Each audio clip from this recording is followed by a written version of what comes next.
هایکوګانې ویمه ستا محبت کې ګله ستا د لاسه ستا محبت کې ګله ستا د لاسه دوستانه وچ او بیا وچ کړم داسې لکه لرګی چې د آرې نه وځي او یو بله هایکو ده ما وی دادا زه لا واده نه کومه ما وی دادا زه لا واده نه کومه بې فکر مه کوه بچیه زه هم د شاعرانو نسل نه زیاتوم او څنګه چې د شیراني شعر وویل چې د هایکو مذاق کوي یو هایکو بله پاتې ده ستاسو زموږ د حیایي وایي ګاونډی بلې نه چې مرچ وغوښته هغې یې وویل خورې څه پې کوي وایي خپل خاوند دی په هغو جوړوم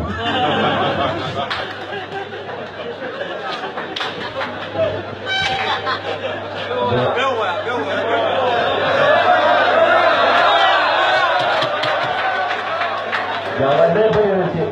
مرچ وغوښته هغې مې ویلې خورې څه پې کوي وایي خپل خاوند دی په هغو جوړوم او غزل دی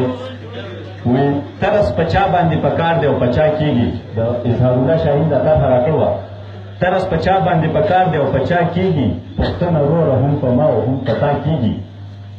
او په خپله خاوره پښتانه د بل اختیار نه مني په خپله خاوره پښتانه د بل اختیار نه مني د زغم ماده لري په هر کور کې جړا کېږي او غل چې د کوره شي نو بیا یې څوکۍ کله کېږي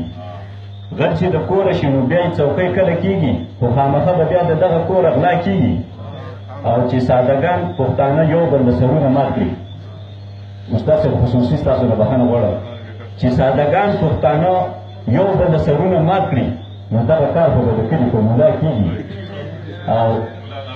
قسم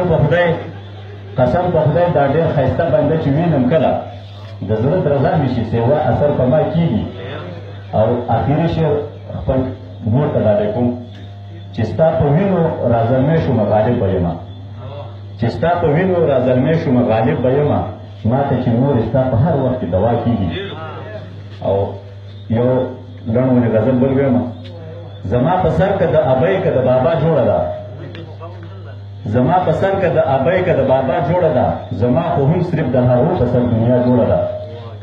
او په شینوګۍ نامه د دومره غوسه کېږي څه ده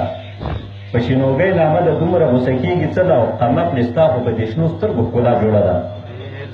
او چې نه یو کېږو نو روکېږو ما ته ښکاري داسې چې نه یو کېږو نو روکېږو ما ته ښکاري داسې او په کوم ګناه د هر پښتن کور کې جړا جوړه ده او جاړي د موره شو چاپېره وایي مرمه مورې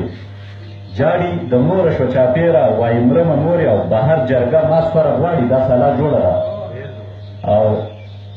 لاس یو خپل بلې زما په سینه ایښې وایي څومره د دوو زړونو یو بل پسې درزا جوړه ده او تکه د یو شوې زه د بل شوم نو چلو شو تکه د یو شوې زه د بل شوم نو چلو شو چاوې روانېږي نه روانېږي دنیا بیا جوړه ده او هغه غالب زما تپوس له خپله مور رالیږي هغه غالب زما تپوس له خپله مور رالیږي چې کچه کوټه زموږ د کور په شا جوړه ده د دې غټ اختر په موقع باندې یو شعر من تاسو نه اجازه لرم زه دې د سرو شونډو سرونه غواړم زه دې د سرو شونډو سرونه غواړم په غټ اختر کې وړوکی سوال نه مني ډېره مننه